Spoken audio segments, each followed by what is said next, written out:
Hello दोस्तों, आज अचानक मुझे जाना पड़ रहा है गोरखपुर। तो मेरी मजबूरी है जाना, तो कोशिश करूँगी टाइम मिलेगा अगर तो गोरखपुर धाम घूम के आऊँगी, क्योंकि बहुत फेमस जगह है वो।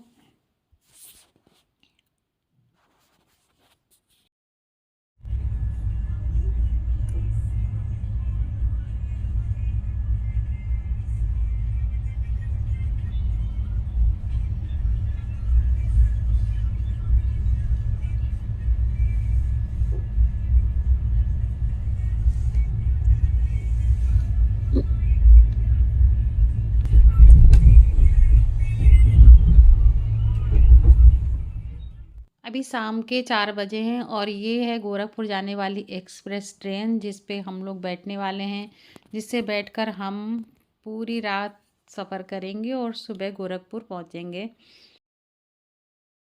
यहाँ से ज़्यादा नहीं भरती, आगे सेंट्रल जाके ये बहुत भरेगी, उसके भी आगे और ज़्यादा भरेगी। तो अभी फ़िलहाल हम लोग आराम से बैठे हुए हैं और सुबह से बहुत ज़्यादा मतलब वो था, तैयारी करने में बहुत ज़्यादा टाइम लग गया। वो जो ज़रूरी काम थे वो भी नहीं मैं कर पाई, क्योंकि यहाँ आना ज़रूरी था। तो बस आके अभी हम लोग सीट पर बैठे हुए हैं और सीटों को देख के तो बहुत पुरानी याद आ रही है, जब हम लोग छोटे छोटे थे ट्रेनों पे चलते थे, क्योंकि हम लोग का जन्म इसी जगह पे हुआ है कि हम लोग बचपन से ही ट्रेनों का सफ़र किया है। हालांकि हम लोग बहुत ज़्यादा दूर नहीं गए हैं, लेकिन ये छोटी छोटी जगह पे भी मतलब 10-15 किलोमीटर दूरी पे जाना ना अगर होता था तो ट्रेन से ही जाना ना हम लोग को आसान रहता था। रेलवे स्टेशन हमारे घरों के आसपास मतलब नज़दीक था। तो यहाँ पर ये ट्रेन खड़ी हुई है, तो मैंने सोचा थोड़ा सा वीडियो बना लूँ। वैसे मेरी ज़्यादा हिम्मत नहीं होती है वीडियो बनाने की, लेकिन ट्रेन खड़ी थी और बहुत अच्छी हवा चल रही थी। मौसम ठंडा हो रहा था। अभी 2-4 दिन के लिए मौसम काफ़ी गर्म हो गया था, लेकिन आज मौसम काफ़ी ठंडा है। तो मैंने सोचा कि बाहर निकल के थोड़ा सा वीडियो बना लूँ। तो ये ट्रेन है और मैं वीडियो बनाने में इतना व्यस्त हो गई कि मुझे पता ही नहीं चला कि ट्रेन ने कब हॉर्न दे दिया। और जैसे ही मैंने ट्रेन में कदम रखा, ट्रेन चल दी। तो मुझे डर लगा यार कि अगर मैं 10 कदम 15 कदम पीछे और चली जाती तो मेरा ट्रेन पकड़ना बड़ा मुश्किल होता, क्योंकि आजकल की ट्रेनें 2-3 सेकंड में ही स्पीड पकड़ जाती हैं। पहले रेलवे स्टेशन पर ट्रेनें धीमे चला करती थी। किसी की अगर छूट रही है तो लोग भाग के दौड़ के अपना ट्रेन पकड़ लेते थे। और इलाहाबाद पहुँचते-पहुँचते ट्रेन कुछ इस तरीके से भर चुकी थी कि लोगों को खड़े होने की भी जगह नहीं मिल रही थी। हम लोगों की तो सीट रिज़र्व थी, तो इसलिए हम लोग सो सकते थे, सिर्फ़ लेट सकते थे। और लेटने वाली सीटें ऐसी होती हैं कि इस पे आप बैठ नहीं सकते हो और लेटे ही रहो, लेटे ही रहो। तो लेटे तो हम लोग रहे, पर नींद नहीं आई, क्योंकि लोगों का आना-जाना लगा रहता था। बार-बार लोग आ रहे थे, जा रहे थे, आ रहे थे, जा रहे थे। और जैसे ही गोरखपुर आने वाला हुआ, तब लगभग 3 बजे रात के थे, तो मुझे टॉयलेट लगी। मैं गई तो मेरे देख के रोंगटे खड़े हो गए। जहाँ पे लोग पॉटी करते हैं, टॉयलेट करते हैं, उसमें लोग सो रहे थे। तो मैं तो देख के वापस सो गई, क्योंकि इतनी हिम्मत नहीं थी कि किसी को हटाया जा सके। वहाँ पे खड़े होने की जगह भी नहीं थी। आज की रात का तो सफ़र हुआ पूरा। अब हम आ चुके हैं गोरखपुर, प्लेटफॉर्म पे उतर चुके हैं। यहाँ पे फिर मुझे लगा कि अभी तक मैंने कोई यहाँ का वीडियो नहीं बनाया, तो जल्दी जल्दी में बना लेती हूँ। आंखें भी सही से नहीं खुली हैं, सुबह सुबह का टाइम है यहाँ पे बिल्कुल। तो मैंने थोड़ा सा वीडियो बना लिया था। उसके बाद फिर हम लोग अपने रूम पर आ गए थे। रूम तो ये बहुत अच्छा था, शानदार, एकदम साफ़ सुथरा, बहुत अच्छा लग रहा था। तो लेकिन किस्मत चाहे कुछ भी करवा ले। तो यहाँ पे हम लोग मौज मस्ती करने के लिए तो बिल्कुल भी नहीं गए थे, अपने ज़रूरी काम से गए थे। तो बहुत कम समय के लिए हम लोग यहाँ पे रुक पाए, नहाए धोए और बस चाय वाय पी, उसके बाद निकल पड़े अपने काम के लिए। वहाँ पहुँचे तो वहाँ कोई भी काम ले लो आप, तो टाइम तो लगता ही लगता है।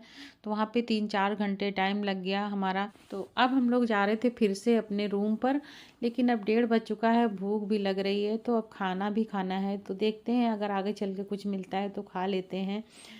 तो और ज़्यादा जानकारी तो है नहीं यहाँ पे।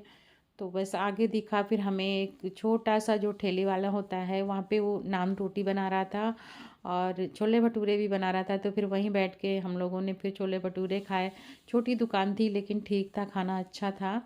और बगल में ही बना रहे थे बिरयानी, तो फिर बिरयानी भी हम लोगों ने मंगाई और खाई।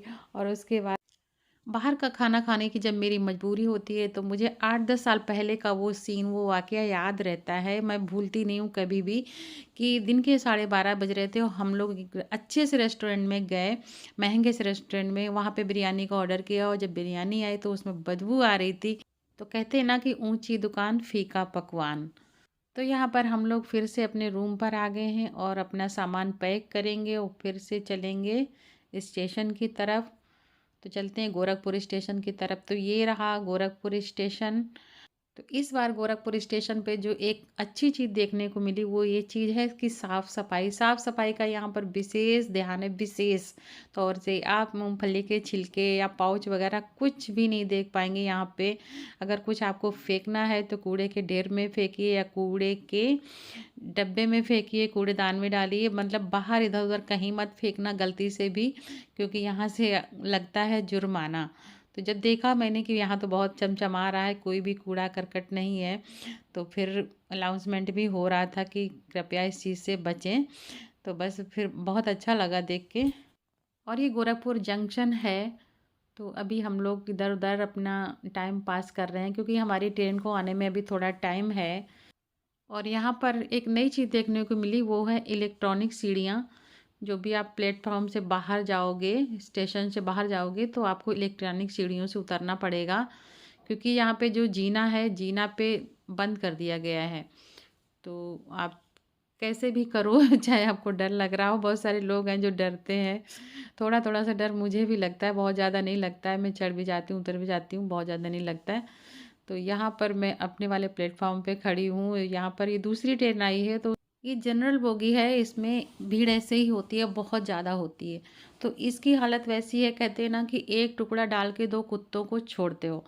तो एक मतलब टुकड़ा डालने का मतलब ये है कि जब डब्बा एक है, दो है और पब्लिक इतनी ज़्यादा बढ़ रही है, उस हिसाब से जब व्यवस्था नहीं है, बॉक्स नहीं है, सीटें नहीं है, तो फिर आपस में तो लड़ेंगे ही। तो यहाँ पे अभी किसी ने किसी को धक्का दे दिया, तो अभी अभी एक आदमी गिरा था, उसके सर पे भी चोट लग गई। तो उसके साथ में जो लोग थे वो खींच के उसको ले गए हैं कहीं पे दवा के लिए। ये सीन देखकर मेरी आंखों के सामने वही सीन चल रहा है कि जब कभी कुत्तों को एक टुकड़ा डालो तो आपस में 4-6 होते हैं, तो वो लड़ जाते हैं, झपट जाते हैं, जबकि वो ये नहीं देखते हैं कि डालने वाले की गलती है। उनको खाना सही से देना चाहिए, तो आपस में क्यों लड़ें। तो यहाँ पर हमारी ट्रेन भी आ गई है, हम लोग भी अपनी ट्रेन में चढ़ गए हैं। हमारी ट्रेन आई थी 11:30 बजे और बिस्तर मिलने में आधे घंटे से ज़्यादा टाइम यहाँ पे लग गया।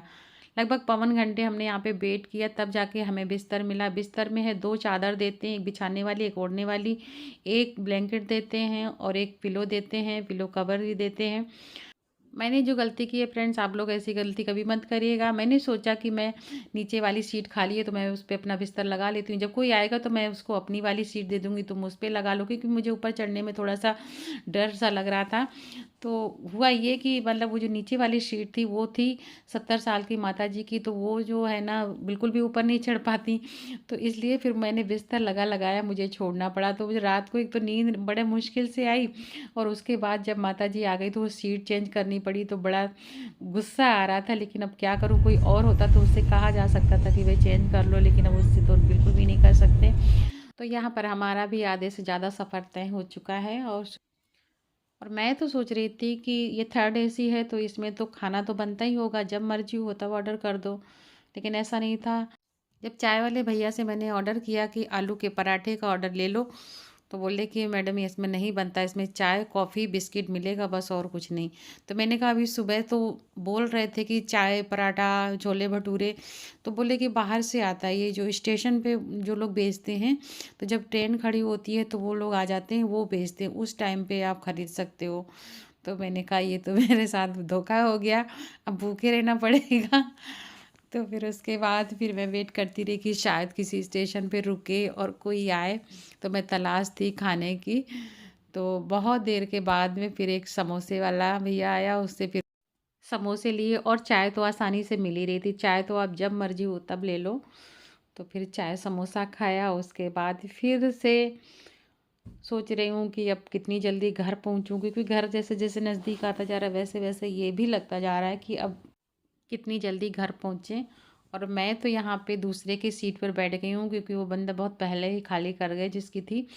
तो उतर गए थे प्रयागराज में ही।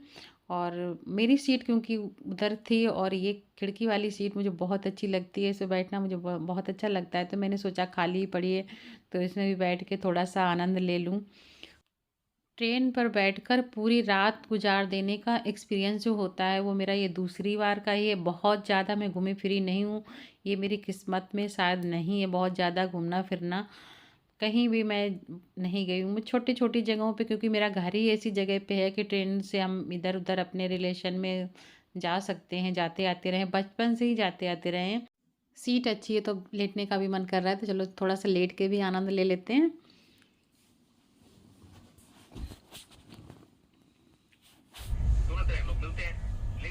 कोई नहीं है, ना किसी को मिलता है, और किसी के भी कुछ भी थोड़ा सा प्रमाण मिलने पर उसको घाटी करते हैं, जांच पूरी हुई नहीं है। इसी तरह जो तीसरा जो आदमी आया था वो वास्तव में प्रश्न लेकर आया था।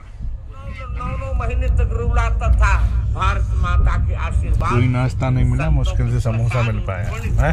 उसको 7 दिनों मैंने ऐसे निचोड़ के रखा जैसे कोई लेने की बात है, तो वो भी सुप्रीम कोर्ट ने निरस्त कर दी नहीं। अयोध्या में